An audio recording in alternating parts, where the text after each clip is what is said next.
ಹೆಸರು ಮಲ್ಲಿಗೆಪುರ, ಮಲೆನಾಡಿನ ತಪ್ಪಲಿನಲ್ಲಿ ಮಲಗಿರುವ ಒಂದು ಸೊಬಗಿನ ಹಳ್ಳಿ.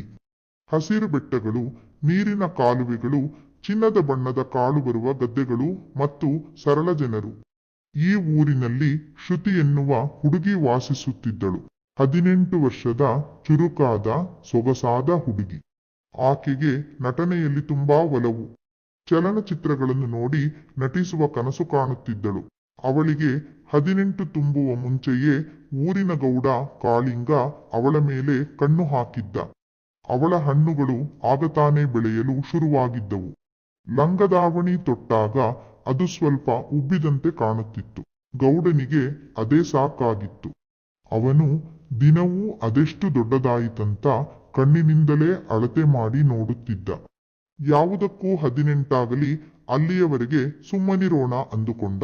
ಅವಳ ಅಮ್ಮನಿಗೆ ಮಾಡಲು ಹೋಗುವಾಗ ನಿನ್ನ ಮಗಳಿಗೀಗ ಎಷ್ಟು ವರ್ಷ ಅಂತ ಕೇಳಿ ತಿಳಿದುಕೊಳ್ಳುತ್ತಿದ್ದ. ಅವಳು ಮಾಡಿಸಿಕೊಳ್ಳುತ್ತಲೇ ಅದನ್ಯಾಕೆ ಕೇಳುತ್ತಿದ್ದೀರಿ ಎಂದು ಕೇಳಿದರೆ ಸುಮ್ನೆ ಕೇಳ್ದೆ ಎನ್ನುತ್ತಿದ್ದ. ಅವಳು ಓ ಹೌದಾ ಎಂದು ಸುಮ್ಮನಾಗುತ್ತಿದ್ದಳು. ಕಾಳಿಂಗನಿಗೆ 40 ವರ್ಷ. ಅವನಿಗೆ ಮದುವೆಯಾಗಿ 2 ಮಕ್ಕಳಿದ್ದಾರೆ. ಆದರೂ ಸಿಕ್ಕ ಹುತ್ತಕ್ಕೆ ಹಾವು ಬಿಡುವುದು ಅವನ ಕೆಲಸ. 6 ಅಡಿ ಎತ್ತರ, ಗಟ್ಟಿ ಮೈಕಟ್ಟು, ಜವಾಬ್ದಾರಿಯುತ ಸ್ಥಾನದಲ್ಲಿದ್ದ. ಊರಿನ ಸಮಸ್ಯೆಗಳನ್ನು ಬಗೆಹರಿಸುವಲ್ಲಿ ನಿಷ್ಣಾತನಾಗಿದ್ದ. ಅವನಿಗೆ ಶ್ರುತಿಯನ್ನು ನೋಡಿದಾಗ ಅವನ ಮನಸ್ಸು ಹರಿದಾಡುತ್ತಿತ್ತು. ಅವರಿಬ್ಬರ ಪ್ರೀತಿ ಹಳ್ಳಿಯ ಹಸಿರು ಬಯಲುಗಳಲ್ಲಿ, ನದಿ ದಂಡೆಗಳಲ್ಲಿ, ಹೂವಿನ ತೋಟಗಳಲ್ಲಿ ಹೂವಿನಂತೆ ಅರಳಿತು. ಒಬ್ಬರನ್ನೊಬ್ಬರ ನೋಟ, ಮುಗುಳ್ನಗೆ, ಸಣ್ಣ ಸ್ಪರ್ಶಗಳೇ ಅವರಿಗೆ ಸಾಕಾಗಿದ್ದವು. ಒಂದಿನ ಶ್ರುತಿಗೆ 18 ತುಂಬಿದ್ದು ಗೊತ್ತಾಗಿ ಅವನು ತುಂಬಾ ಸಂತೋಷಪಟ್ಟ. ಅವನ ಮನಸ್ಸು ಕಂಟ್ರೋಲ್ ತಪ್ಪೋಕೆ ಶುರುವಾಯಿತು. ಒಂದು ಮಧ್ಯಾಹ್ನ ಸೂರ್ಯನ ಬಿಸಿಲು ಜೋರಾಗಿ ಬೀಳುತ್ತಿತ್ತು. ಊರಿನ ಅಂಚಿನಲ್ಲಿ ದೊಡ್ಡ ಕಬ್ಬಿನ ಗದ್ದೆಯಿತ್ತು. ಎತ್ತರದ ಕಬ್ಬಿನ ಗಿಡಗಳು ದಟ್ಟವಾಗಿ ಬೆಳೆದಿದ್ದವು. ಒಳಗೆ ಹೋದರೆ ಯಾರಿಗೂ ಕಾಣಿಸುವುದಿಲ್ಲ. ಕಾಳಿಂಗ ಮತ್ತು ಶ್ರುತಿ ಆ ಗದ್ದೆಯೊಳಗೆ ಒಂದು ಮೃದುವಾದ ಜಾಗದಲ್ಲಿ ಕುಳಿತಿದ್ದರು.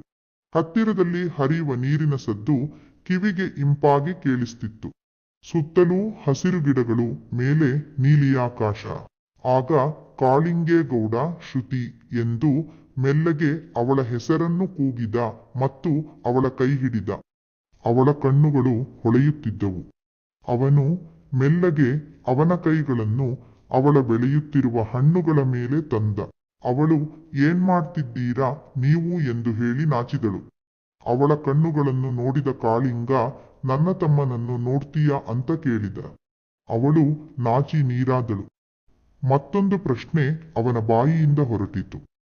ನೀನು ಯಾವತ್ತಾದರೂ ಅದನ್ನು ನೋಡಿದ್ದೀಯಾ ಅಂತ ಕೇಳಿದ. ಅವಳು ಹೌದು ಎಂದು ಉತ್ತರಿಸಿದಳು. ಕಾಳಿಂಗ ಶಾಕಿನಿಂದ ಎಲ್ಲಿ ಎಂದು ಕೇಳಿದ. ಅವಳು ನಾಚುತ್ತಾ ನಾನು ಒಂದಿನ ನನ್ನಣ್ಣ ಜಟಕಾ ಗಾಡಿ ಓಡಿಸೋದನ್ನ ನೋಡಿದ್ದೆ. ಅದು ತುಂಬಾನೇ ದೊಡ್ಡದಿತ್ತು. ಕೊನೆಗೆ ಅದರಿಂದ ನೀರು ಕೂಡ ಹಾರಿತು ಅಂದಳು. ಅವನು ನಗುತ್ತಾ ಅದು ನೀರಲ್ಲ, ಅದನ್ನು ನಿನ್ನದರೊಳಗೆ ಬಿಟ್ಟರೆ ನಿನ್ನ ಹೊಟ್ಟೆ ತುಂಬುತ್ತೆ ಅಂದ. ಅವಳು ಆಶ್ಚರ್ಯದಿಂದ ಹೌದಾ ಎಂದು ಕೇಳಿದಳು. ಅವನು ತನ್ನ ಲುಂಗಿ ಕಳಚಿ ತನ್ನ ತಮ್ಮನನ್ನು ಅವಳಿಗೆ ತೋರಿಸುತ್ತಾ ಮುಟ್ಟು ಅಂದನು. ಅವಳಿಗೆ ಭಯ ಆಗ್ತಿದ್ರೂ ನಡುಗುವ ಕೈಗಳಿಂದಲೇ ಅದನ್ನ ಹಿಡಿದಳು. ಅವರು ಹತ್ತಿರ ಸರಿದರು. ಆಗ ಗಾಳಿ ಮೆಲ್ಲಗೆ ಸುಳಿದಾಡಿತು. ಕಬ್ಬಿನ ಎಲೆಗಳು ಸರಸರ ಸದ್ದು ಮಾಡಿದವು. ಅವರಿಬ್ಬರ ಹೃದಯಗಳು ಒಂದೇ ಲಯದಲ್ಲಿ ಹೊಡೆದಾಡುತ್ತಿದ್ದವು. ಕಾಳಿಂಗ ಅವಳ ಮುಖವನ್ನು ಮೆಲ್ಲಗೆ ಮುಟ್ಟಿದ. ಶ್ರುತಿ ಕಣ್ಣು ಮುಚ್ಚಿಕೊಂಡಳು. ಅವರ ನಡುವೆ ಒಂದು ಆಳವಾದ, ಸುಂದರವಾದ ಸಂವೇದನೆ ಹರಡಿತು. ಇಬ್ಬರೂ ಒಬ್ಬರನ್ನೊಬ್ಬರು ಪ್ರೀತಿಸುವುದು, ಒಬ್ಬರನ್ನೊಬ್ಬರು ಸುತ್ತುವರಿಯುವುದು, ಒಬ್ಬರನ್ನೊಬ್ಬರು ಅರ್ಥ ಮಾಡಿಕೊಳ್ಳುವುದು ಮಾಡುತ್ತಿದ್ದರು. ಹೀಗೆ ಆ ಕ್ಷಣಗಳು ಅವರಿಗೆ ಶುದ್ಧವಾದ ಸಂತೋಷವನ್ನು ನೀಡಿದವು. ಸುತ್ತಲೂ ಇದ್ದ ಪ್ರಕೃತಿಯು ಅವರ ಪ್ರೀತಿಗೆ ಸಾಕ್ಷಿಯಾಗಿತ್ತು. ಇಬ್ಬರೂ ಒಪ್ಪಿದ ಮನಸ್ಸಿನಿಂದ ಈ ಸಮೀಪತೆಯನ್ನು ಅನುಭವಿಸಿದರು. ಆ ಭಾವನಾತ್ಮಕ ಮತ್ತು ಭೌತಿಕ ಸಂಪರ್ಕದ ಸುಂದರ ಕ್ಷಣಗಳು ಅವರ ನೆನಪುಗಳಲ್ಲಿ ಚಿರಕಾಲ ಉಳಿಯುವಂತಾಗಿದ್ದವು. ಆಗ ಶ್ರುತಿ ಒಳಗೆ ಹಾಕಬೇಡಿ, ಮೇಲೆ ಮೇಲೆ ಮಾಡಿ ಅಂದಳು. ಅವನು ಅವಳ ಹೂವಿನ ಮೇಲೆ ತನ್ನದನ್ನು ಉಜ್ಜುತ್ತಾ ಅದರ ಮೇಲೆಯೇ ಎಲ್ಲವನ್ನೂ ಸುರಿಸಿದ. ಅವರು ಹೊರಬಂದಾಗ ಒಬ್ಬರ ಮುಖ ನೋಡಿ ಇನ್ನೊಬ್ಬರು ಮುಗುಳ್ನಕ್ಕರು. ಒಳಗೆ ಏನಾಯಿತೆಂದು ಅವರಿಬ್ಬರಿಗೆ ಮಾತ್ರ ತಿಳಿದಿತ್ತು. ಆದರೆ ಅದು ಅವರ ಪ್ರೀತಿಗೆ ಇನ್ನೂ ಆಳವನ್ನು ಕೊಟ್ಟಿತು. ಆ ದಿನಗಳ ನಂತರ ಶ್ರುತಿ ತನ್ನ ಕನಸನ್ನು ಕಾಳಿಂಗನೊಂದಿಗೆ ಹಂಚಿಕೊಂಡಳು. ನನಗೊಂದು ಕನಸಿದೆ. ನಾನು ಸಿನಿಮಾದಲ್ಲಿ ನಟಿಸಬೇಕು. ನನ್ನ ಹಾವಭಾವವನ್ನು ಎಲ್ಲರೂ ನೋಡಬೇಕು. ನಾನು ಬೆಂಗಳೂರಿಗೆ ಹೋಗಿ ಟ್ರೈ ಮಾಡಬೇಕೆಂದು ಉತ್ಸಾಹದಿಂದ ಹೇಳಿದಳು. ಕಾಳಿಂಗನ ಮುಖ ಕಪ್ಪುಗಟ್ಟಿತು. ಏನು, ಸಿನಿಮಾದಲ್ಲಿ ನಟಿಸ್ತೀಯಾ? ಅದೆಲ್ಲ ನಿನ್ನಂತ ಹಳ್ಳಿ ಹುಡುಗಿಯರು ಮಾಡುವ ಕೆಲಸ ಅಲ್ಲ. ಅಲ್ಲಿ ಏನೇನು ನಡೆಯುತ್ತೆ ಗೊತ್ತಾ? ಅಲ್ಲಿ ನಿನಗೆ ಚಾನ್ಸ್ ಸಿಗಬೇಕಾದರೆ ಸೆಟ್ ಬಾಯಿಂದ ಹಿಡಿದು ಪ್ರೊಡ್ಯೂಸರ್ ವರೆಗೆ ಎಲ್ಲ ಗಂಡಸರ ಜೊತೆ ಮಲಗಬೇಕಾಗುತ್ತದೆ. ನೀನು ನನಗೆ ಮಾತ್ರ ಸ್ವಂತ. ಅದು ಬಹಳ ಅಪಾಯ. ಜೊತೆಗೆ ಮನೆಯವರು ಏನ್ ಹೇಳ್ತಾರೆ ಅಂತ ಯೋಚಿಸಿದ್ಯಾ ಅಂತ ಕೇಳಿದ. ಶ್ರುತಿಗೆ ನಿರಾಶೆಯಾಯಿತು. ಅದೆಲ್ಲ ಹಳೆ ಮಾತು. ಈಗ ಚಿತ್ರರಂಗ ಬದಲಾಗಿದೆ. ನಾನು ಎಚ್ಚರಿಕೆಯಿಂದ ಇರ್ತೀನಿ. ಇದು ನನ್ನ ಬಹುದಿನಗಳ ಆಸೆ. ಇದು ನನ್ನ ಜೀವನ ಅಂತ ಅವಳು ಜೋರಾಗಿ ಹೇಳಿದಳು. ಕಾಳಿಂಗನಿಗೆ ಕಸಿವಿಸಿಯಾಯಿತು. ನಾನಿನ್ನೂ ಅವಳ ಹೂವಿನೊಳಗೆ ನುಗ್ಗಿಸಿಲ್ಲ. ನಾನು ನುಗ್ಗಿಸುವ ಮುಂಚೆ ಯಾರಾದ್ರೂ ಅವಳಿಗೆ ಮಾಡಿ ದೊಡ್ಡದು ಮಾಡಿದರೆ ಅನ್ನುವ ಭಯ ಅವನಿಗೆ ಶುರುವಾಯಿತು. ಆಗ ಅವನು, ನಿನಗಲ್ಲಿ ಯಾರಿದ್ದಾರೆ? ಯಾರು ನಿನ್ನನ್ನ ನೋಡಿಕೊಳ್ತಾರೆ? ಮೊದಲೇ ಪ್ರಪಂಚ ಕೆಟ್ಟು ಹೋಗಿದೆ.